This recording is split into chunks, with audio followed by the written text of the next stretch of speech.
All right. So, how did you get involved with this effort in getting this bill passed?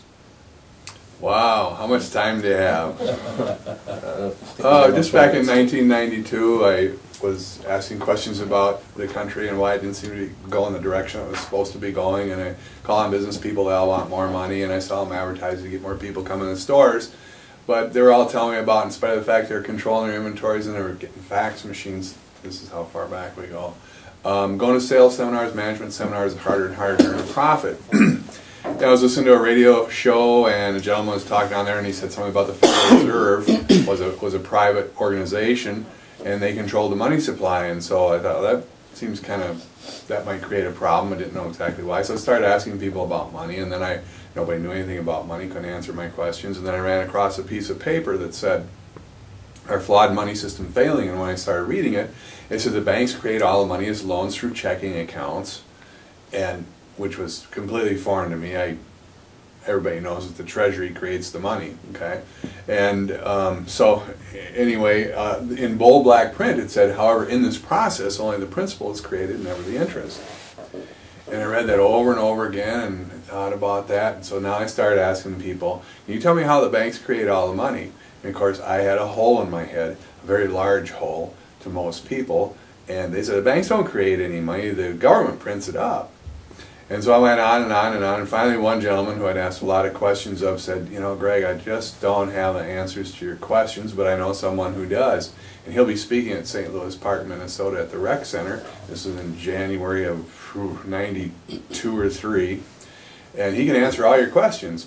And the gentleman was Byron Dale, and he said he's the one that wrote the book Bashed by the Bankers. And I'd seen the book because I had a Bo Greitz campaign headquarters in downtown Austin, but I'd never read the book. It looked kind of like a funny book to me, and I didn't read it. I said, "Really? Okay." So anyway, I drove on ice and risked my life and went up to listen to this fellow talk about money. There's probably 40 people in the audience, and I listened to his talk, and then afterwards I had the opportunity to talk to him at his table. And I started asking him some questions, and the answers that he gave me made a lot of sense. It made more sense than any answers I'd ever heard. And so I was asking him a lot of questions. He says, "Well, I really got all these other people here. I'd love to answer your questions. Why don't you give me a call at home? We'll talk." So that happened. I called Byron long distance one time and talked to him for an hour and a half. And I said, "Okay, can I absorb some of this and call you back?" He said, "Sure." So I did it again. And then eventually I said, "Well, can I go with you when you speak to people so that I can see their reaction to this whole subject and see what your answers are and see how this whole thing works?" And he said, "Yes." So I started going around with him on these little adventures. And of course I was learning about it too. And then I started writing my own letters and doing my own reading. And that was, I guess, back in 1992. So here I am today, and we're moving this thing to legislative form, and it's something that needs to be done. I look at it first differently than most of them do.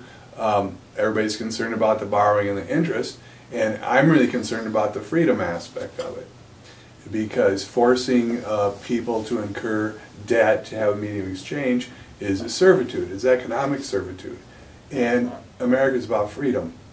And then after that, it's about the lending and the debt and the unpayable interest. But really, it's about freedom. And so this is something that has to be done. If it doesn't get done, we'll all just work harder and longer as we get older to have a constantly lowering standard of living in a dim, dim future. And who knows how much tyranny will come with that. So this is something that we need to do. And quite frankly, it's, except for my wife, probably the most important thing that I can spend my life's time doing. And when you say this, you mean, I mean, could you describe Converting what the solution is? Converting our money back to an evidence of wealth. You know, there's nothing wrong with creating money out of thin air or using bookkeeping entries for money. As a matter of fact, it probably works best as a medium of exchange that man has used so far. It transports easily. You can't really lose it. You know, but the thing is if we're going to create that money out of thin air, then it needs to be created out of thin air as electronic or a bookkeeping entry, and needs to be spent into circulation as a payment for something done, and because a medium exchange is a public benefit. It's a public good. It's a public tool. The production that is performed in earning that money has to be a public benefit. And so I go along with Byron on the concept of the roads and bridges based on the Constitution, if we think that the Constitution is some good principles. Never mind. Taping, thank you.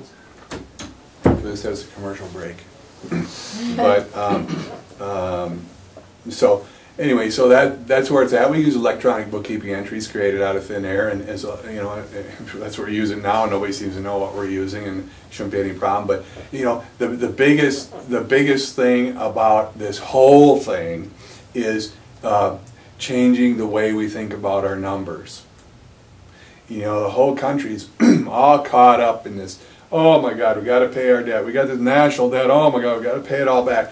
And if they all actually understood this whole, and as a matter of fact, a world issue now regarding the debt, it's all about paying these numbers that never existed before they were created in the first place. And the foolishness of it. And mature adults in a stew about this whole thing. And it's ridiculous, and it's shameful, because we're stewing about something we don't, well, many of us are stewing about something that they don't understand. And I mean, you know, if you can accept my promise to pay you as a payment, then why can't you just accept my payment as payment? I mean, if we're worried about other countries, we're going to default on our debt in America, which we've done before anyway. It's nothing new. But I mean, so, you know, their money is all debt too. And so they're afraid we're going to default.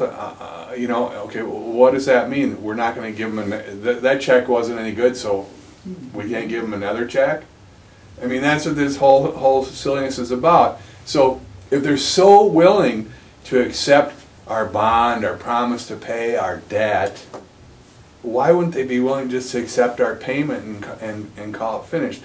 I think it's time for the world's ready for this change from debt to wealth, from slavery to freedom.